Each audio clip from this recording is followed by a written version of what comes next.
ಓಂ ನಮ ಸಿದ್ಧಿಭ್ಯ ಓಂ ನಮ ಸಿದ್ಧಿಭ್ಯ ಓಂ ನಮ ಸಿದ್ಧಿಭ್ಯ. ಜೈ ಜಿನೇಂದ್ರ ಸದ್ಧರ್ಮ ಬಂಧುಗಳು. ಜೈನ ಧರ್ಮ ವಿಶ್ವದ ಅನಂತ ಸತ್ಯಗಳ ಮೇಲೆ ಆಧಾರಿತವಾದಂಥ ಧರ್ಮ. ಪಾರಂಪರಿಕ ನಂಬಿಕೆಯ ಪ್ರಕಾರ ವೃಷಭದೇವ ಈ ಸತ್ಯಗಳನ್ನು ಮೊದಲು ಅರಿತವ. ಈ ಅರಿವನ್ನು ಹೊಂದಿದವರನ್ನು ತೀರ್ಥಂಕರರು ಎಂದು ಹೇಳಲಾಗುತ್ತದೆ. ವೃಷಭದೇವನ ನಂತರ ಬಂದ 23 ತೀರ್ಥಂಕರರಲ್ಲಿ ವರ್ಧಮಾನ ಮಹಾವೀರರು ಕೊನೆಯವರು.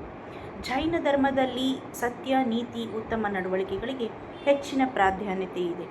ಜೈನ ದರ್ಶನದ ಪ್ರಕಾರ ಜಗತ್ತು ಮತ್ತು ಜೀವ ಅನಾದಿಯಾದದ್ದು. ಹಾಗೆಯೇ ಈ ಯಾವುದೇ ಜೀವಿಯ ಹುಟ್ಟು, ಸಾವು, ಸುಖ, ದುಃಖಗಳಿಗೆ ಕರ್ಮವೇ ಕಾರಣವಾಗಿದ್ದು ಕರ್ಮವು ಅನಾದಿಯಾಗಿರುತ್ತದೆ. ಆದರೆ ರತ್ನತ್ರಯಗಳ ಸಾಧನೆಯ ಸಹಾಯದಿಂದ ಈ ಕರ್ಮದ ಬಂಧನದಿಂದ ಮುಕ್ತರಾಗಬಹುದು.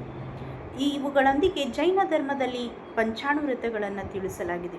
ಅವುಗಳೆಂದರೆ ಮೊದಲನೆಯದು ಅಹಿಂಸೆ. ಅಹಿಂಸೆ ಎಂದರೆ ಯಾವುದೇ ಜೀವಿಗೆ ಹಾನಿಯಾಗದಂತೆ ನೋಡಿಕೊಳ್ಳುವುದು. 2 ಸತ್ಯತೆ. ಸತ್ಯತೆ ಎಂದರೆ ಸತ್ಯವನ್ನು ಹಾನಿಯಾಗದಂತೆ ಮಾತನಾಡುವುದು. 3 ಅಚೌರ್ಯ. ಅಚೌರ್ಯ ಎಂದರೆ ಕದಿಯದಿರುವುದು ಅಥವಾ ಸ್ವ ಇಚ್ಛೆಯಿಂದ ಕೊಡದ ಯಾವುದನ್ನು ತೆಗೆದುಕೊಳ್ಳದೇ ಇರುವುದು. 4 ಬ್ರಹ್ಮಚರ್ಯ. ಮನಸ್ಸು ಮತ್ತು ಇಂದ್ರಿಯಗಳನ್ನು ಭೋಗದಿಂದ ನಿಯಂತ್ರಿಸುವುದು.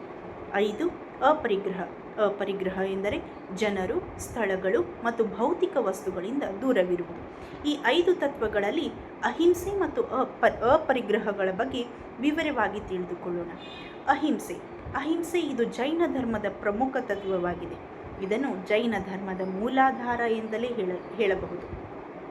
ಅಹಿಂಸೆಯೇ ಸರ್ವೋಚ್ಚ ಧರ್ಮ ಅಥವಾ ಅಹಿಂಸಾ ಪರಮೋ ಧರ್ಮ ಎಂದು ಜೈನ ಸಾಹಿತ್ಯದಲ್ಲಿ ಪದೇ ಪದೇ ಹೇಳಲಾಗುತ್ತದೆ.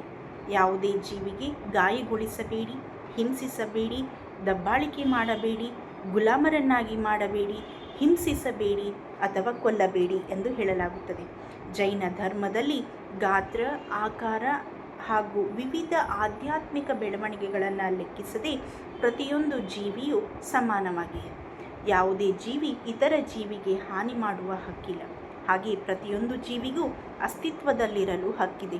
ಪ್ರತಿಯೊಂದು ಜೀವಿಯೊಂದಿಗೆ ಸಾಮರಸ್ಯ ಮತ್ತು ಶಾಂತಿಯೊಂದಿಗೆ ಬದುಕುವುದು ಅತಿ ಅವಶ್ಯಕವಾಗಿರುತ್ತದೆ.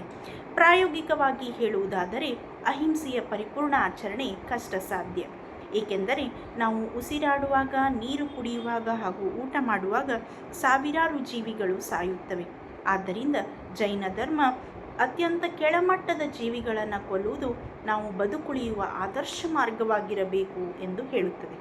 ಹಾಗೆಯೇ ಜೈನ ಧರ್ಮವು ಅಹಿಂಸೆಯ ಆಚರಣೆಯಿಂದ ಶತ್ರು ಮಿತ್ರನಾಗುತ್ತಾನೆ, ದ್ವೇಷಿಸುವವ ಪ್ರೀತಿಸಲು ಕಲಿಯುತ್ತಾನೆ ಎಂದು ಹೇಳುತ್ತದೆ.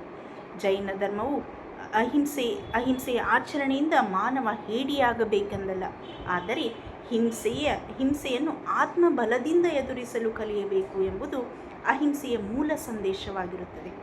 ಈಗ 2ನೇ ತತ್ವಕ್ಕೆ ಬರುವುದಾದರೆ ಅಪರಿಗ್ರಹ. ಅಪರಿಗ್ರಹ ಎಂದರೆ ಅಸ್ವಾಮ್ಯತೆ ಅಥವಾ ದುರಾಸೆ ಇಲ್ಲದರ ಪರಿಕಲ್ಪನೆಯಾಗಿದೆ.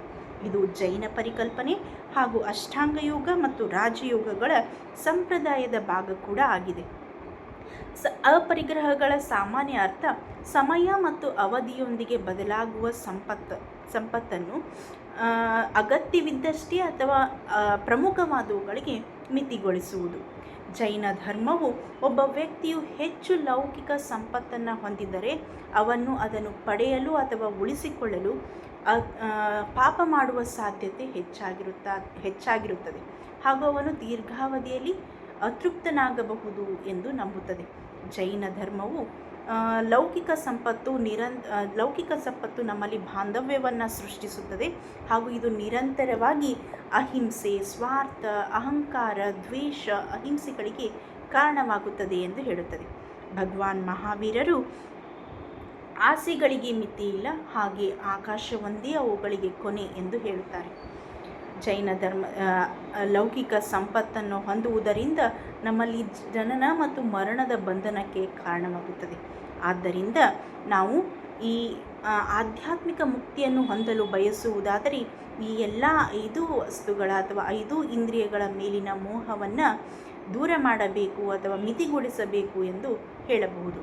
ಇದರೊಂದಿಗೆ ನನ್ನ ಈ ಚಿಕ್ಕ ಭಾಷಣಕ್ಕೆ ವಿರಾಮ ನೀಡುತ್ತೇನೆ. ಎಲ್ಲರಿಗೂ ಜೈ ಜಿನೇಂದ್ರ.